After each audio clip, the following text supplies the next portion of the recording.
Hello guys, বহুত দিন পর একটা নতুন ভিডিও নিয়ে চলে এলাম। বহুত দিন আপডেট দেওয়া হয়নি, প্রায় ধরে নাও 1 মাস থেকে 1.5 মাস আমি কোনো আপডেট দিইনি। কিছু পার্সোনাল রিজন ছিল। তোমরা বলো, তোমরা সবাই কেমন আছো, কোথায় কোথায় নতুন ট্রাই করলে কমেন্ট করে জানাও।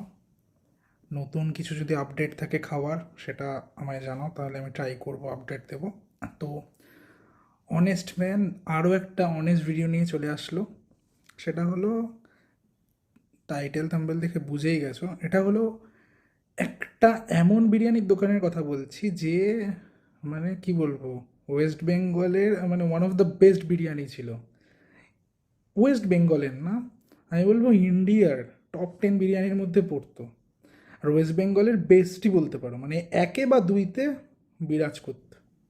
বাট এখন পরিস্থিতির জন্য মানে কি বলবো, এত স্ট্যান্ডার্ড ড্রপ করেছে যে লোক থাকে না বিরিয়ানির দোকানটায়।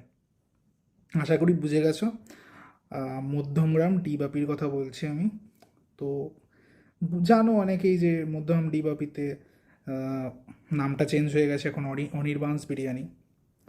তো ওটা নামটা চেঞ্জ হওয়ার পরে প্রচুর মানুষ খেতে গেছে, ঠিক আছে। প্রথম দিকে মোটামুটি ঠিকঠাক ভিড় হচ্ছিল, বাট ওদের কোয়ালিটি কিন্তু ড্রপ করেনি। আমি আবার বলবো, ওদের কিন্তু রাইসের পরিমাণ, মাটন চিকেনের পরিমাণ সব কিছু ভালো, বাট ওদের যেটা ড্রপ করেছে স্টাফ বিহেভিয়ার, যেটা ড্রাস্টিক্যালি ড্রপ করে গেছে, মানে 100 থেকে 105 হয়ে গেছে। স্টাফ মানে কি বলবো, কারা স্টাফ আমি জানি না ওদের, ঠিক আছে। কাজ করতে চাইছে না স্টাফরা, আমি জানি না অনির্বাণ ভিডিওটা দেখবে নাকি। যদি দেখো, আমি এইটুকু রিকোয়েস্ট করবো, এত ভালো কোয়ালিটির খাবার তোমরা প্রোভাইড করছো, স্টাফ বিহেভিয়ার ভালো করো। আর একটু সিমিলার কোয়ালিটির থেকে আমি বলবো একটু বেটার করার চেষ্টা করো, কারণ বুঝতে পারছো কম্পিটিশন অনেক হাই, ঠিক আছে। তো স্টাফ বিহেভিয়ার এত ডিক্রিজ করেছে, ইভেন কিছু কিছু এমন কন্ডিশন রয়েছে যেগুলোর জন্য মানে তুমি আনলিমিটেড রাইসও পাবে না, ঠিক আছে। আর ওরা এমন স্ক্যাম করছে স্টাফগুলো যে তুমি মাটন কি বলবো ছোটো পিসটা দেবে, এবার যেই মানুষের হাত লাগিয়ে দিচ্ছে মাটনটা, কারণ দেখো ভেতরে দিয়ে দিচ্ছে রাইসে, তুমি হাত দিয়ে দেখবে পিসটা, এবার চেঞ্জ করে দাও ছোটো পিস করে, চেঞ্জ করে পলিসি ছিল দিন ধরেছে মাটন তুমি চেঞ্জ করতে পারো। তো ওরা যে কাজ করে দিচ্ছে বলছে যে এটা চেঞ্জ হবে না, এবার স্টাফ যারা দিচ্ছে খাবারটা ওরা কিন্তু বলছে না যে আপনি টাচ করবেন না, যেটা আগে স্টাফরা বলতো আপনি টাচ করবেন না চেঞ্জ হবে না। তো ডিক্রিজ মানে এত বাজেভাবে ডিক্রিজ করেছে, মানে আমি বলতে পারবো না, মানে বলে বোঝানোর কোনো ক্ষমতা নেই আমার। তো আমার রিকোয়েস্ট যারা অর্গানাইজার আছে, যে বিশেষ করে অনির্বাণদাকে আমি বলছি যে প্লিজ স্টাফগুলো চেঞ্জ করো আর সিমিলার কোয়ালিটি দাও। আমি বলবো লোক আসবে। আমি রিসেন্টলি গেছিলাম, অত্যন্ত বাজে স্টাফ বিহেভিয়ার, খাবার ঠিকঠাকই ছিল। মাংসটা আমি যেহেতু বহুদিন ধরে খাচ্ছি, মাংসটা একটা এত ছোটো পিস দিয়েছে, আমি 100 রুপিস মাটন বিরিয়ানিতে থেকে বড় পিস পাই। তো মানে ড্রাস্টিক্যালি খাবারের কোয়ালিটির সাথে স্টাফ বিহেভিয়ার আর লোকজন তো নেই, মানে মধ্যমগ্রাম ডিপো থেকে খেতে গেলে আমার 1.5-2 ঘন্টা লাইন দিতে হতো।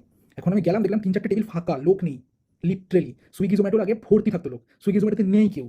ফেনোমেনাল, মানে ডিবাপি মধ্যমগ্রাম থেকে অনির্বাণ মধ্যমগ্রাম হওয়ার পর মানে আমি বলবো 100 থেকে 5-এ চলে এসছে ওদের সেলস, আই থিঙ্ক। তো যাই হোক, আমি চাই আবার ফিরে আসুক ওদের রাজত্ব। অল দ্য ভেরি বেস্ট অনির্বাণদা। আই হোপ আমরা সেই পুরনো একটা অ্যাটমসফিয়ার ভাই ফিরে পাবো।